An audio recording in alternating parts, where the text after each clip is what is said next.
in addition to the drones. How does this impact Ukraine's civilian population? Significant. And at the end of this, if Russia does not face some kind of tribunals for the kind of war crimes they're committing, I'm not sure that's going to be very fair here.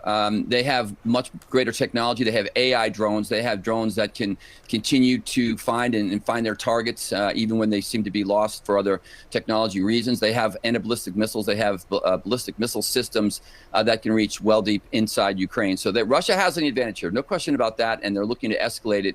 I thought they were going to do more on the ground. They are, in fact. They're bringing North Korean soldiers there to try to regain that region in Kursk.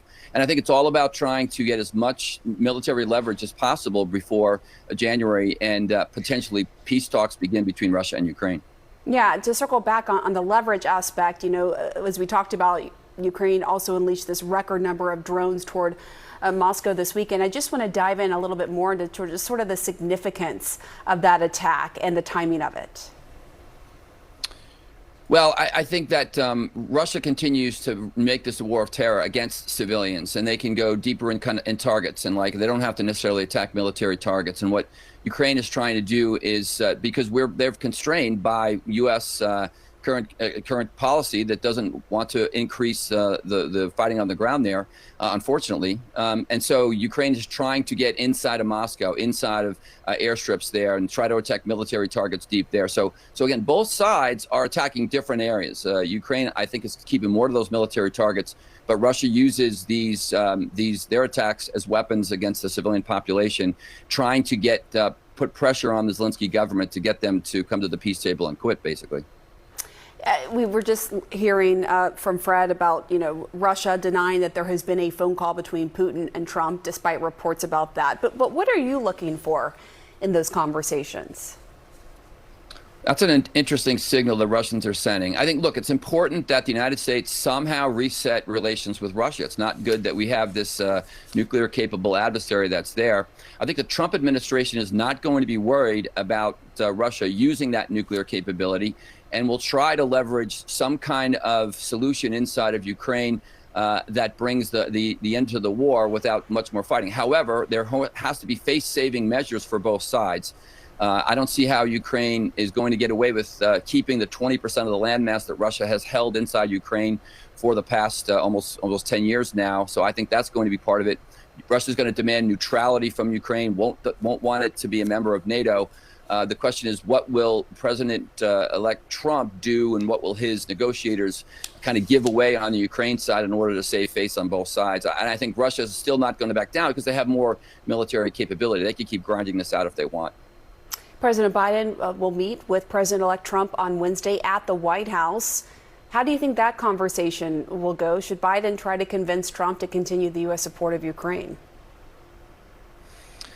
Well, I think both sides are, kind of dug in on what their positions are. I think this administration is doing what it can to send more assistance in Ukraine within the next 90 days. We saw approval potentially of contractors going there. That would change the game. That would allow more U.S. military intellect to get inside of Ukraine, help the fight there. But I think Donald Trump has his way of what he wants to do and how he wants to do it. So it's going to be difficult, I think, for President Biden to convince President-elect Trump to do anything at this point. And we just have to see what both sides say. Major Mike Lyons, thank you. Thanks for having me. In any moment, President Biden will speak at Arlington National Cemetery after taking part in a wreath-laying ceremony at the Tomb of the Unknown Soldier. We'll bring it to you live after a short break. You want answers? Astute political analysis. We have questions. How did Biden set the right off? Stayed awake. Why did Trump pull out of 60 Minutes? I love pulling out. This is the news network. Have I got news for you? Saturday at 9 on CNN. Whether you're a professional driver or just a fan, vehicle breakdowns are costly. It started tugging. It started making some really weird noises. The last thing I remember is just the engine cut out. If your check engine light comes on tomorrow, the repair could easily cost thousands. Is that transmission? It's an exhaust leak. Broken axle. But with Endurance, you could never pay out of pocket for a costly repair again. They covered a $14,000 engine replacement. I had a seat sensor that went out, $1,400. Endurance paid it. We got a brand new transmission, and we never seen the repair bill. Use any certified mechanic you want.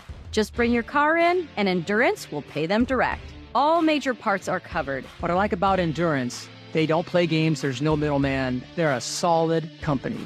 If I didn't have Endurance, I would have paid over $7,000 out of pocket to repair my vehicle. Something is going to break down. Make Endurance pay for it. With Endurance, your car repair costs go way down, while your car's life expectancy goes way up, allowing you to drive more and pay less. One claim alone saved me more than $4,000. I've had 5 claims, and that is $3,500 that I've kept in my pocket. So, who's going to pay for your next car repair? You or Endurance? Whether you put 10,000 or 100,000 miles a year on your car, if it's less than 20 years old, Endurance has you covered with unlimited miles. Plus, your plan covers 24/7 roadside assistance anywhere in the country. Call right now to get $300 off any plan, plus a full year of our top-tier elite benefits, a $2,000 value free. And all Endurance plans come with a 30-day money-back guarantee. But you have to act now. Call 1-855-237-0489. That's 1-855-237-0489. What a dinner. Great call making tacos on a Monday. Thank you. Speaking of calls, I called today and got my new Medicare Advantage plan. Is that different from a Medicare Part C plan? Medicare Part C is also known as Medicare Advantage, and Part C plans can change every year. I found out I was eligible for a new plan with additional benefits and savings I didn't get last year. Have you called yet? I haven't gotten around to it. Right now is the Medicare annual enrollment period, so now is the time to call and see if there are changes to your plan in the coming year, or if there is a 2025 Medicare Advantage plan with additional benefits available to you in our area, like I got. Why am I not getting these benefits now? You don't get a plan with additional benefits automatically, so you have to call to see what Medicare Part C plans are available to you in our zip code. So I could be missing out on additional benefits? Yes, exactly. And right now is the time to call and make changes to your Medicare plan coverage. All right, I get it. I'll call now. Call for your free 2025 Medicare coverage checkup. We can look up your plan and see if there's a Medicare Advantage plan available to you in your area with additional benefits and savings you may not be receiving now, or that may have previously not been available to you. You don't get a plan with additional benefits and savings automatically. Plans can change every year, and the annual enrollment period is your time to explore your options and change your plan. So call now, even if you called before. Different plans are offered in different zip codes. With just one call, you can get your questions answered and see what benefits and cost savings are available to you in your zip code. Call now before the Medicare annual enrollment period ends December 7th. Call now during the annual enrollment period for your free 2025 Medicare benefits checkup. The call and 2025 Medicare benefits checkup are free with no obligation. Call now. 800-882-0987. 800-882-0987. Closed captioning brought to you by Gilt. Visit Gilt.com today for up to 70% off designer brands. Gilt has the designers that get your heart racing. At insider prices, new every day. Hurry, they'll be gone in a flash. Designer sales at up to 70% off. Shop Gilt.com today. Federal workers tell CNN feelings of dread have spread throughout their ranks now that Trump will be headed back to the White House. And this comes after the president-elect referred to these non-political civil servants as agents of the, quote, deep state.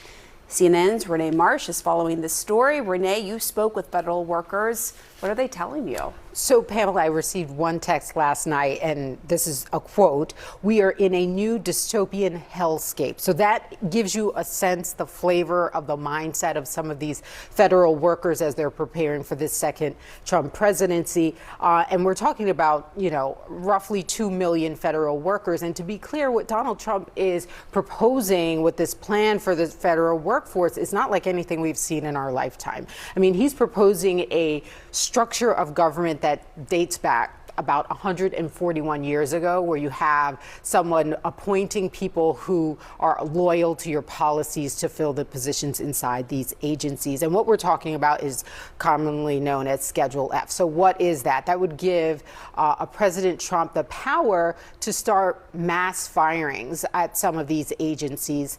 And that is what they're at the core of why anxiety is so high at many of these agencies, because They don't know how many. They don't know how soon it will start.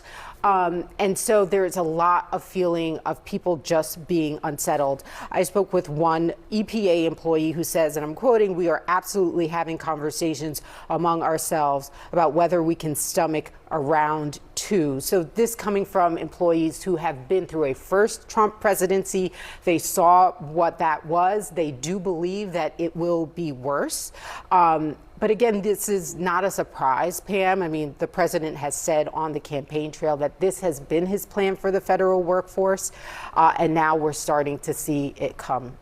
And just, for our viewers, the way it works is, like you pointed out, there's politicals, right, in the government that's typically appointed by the president, and then there are the civil servants who are supposed to be non-political. Tell us more about why this has been in place for so many years, why it is important to have the civil servants who are considered non-politicals. Because at the core of this, you want to make sure that these agencies are working for the American people and not the individual who happens to occupy the White House. And that is the fundamental concern when I speak to a lot of experts who have been following the workforce and just our country and how it operates.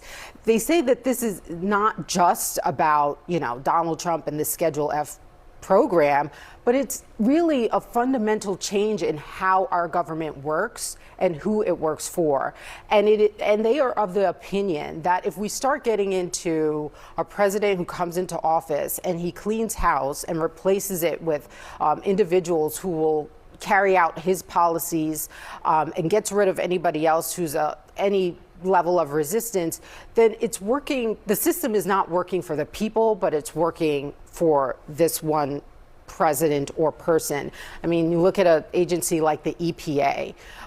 Trump has been very clear that he doesn't believe in climate change. And so what we do expect to see is people who work in programs, scientific research, those may be the people who may be targeted in this Schedule F program. We just don't know how many people, though, Pam. We don't know. Really important reporting. Renee, thank you so much. Thanks. Any moment, President Biden will speak at Arlington National Cemetery commemorating Veterans Day. We're going to bring it to you live after a short break. For 30 years, I've been saying publicly what people are saying to themselves.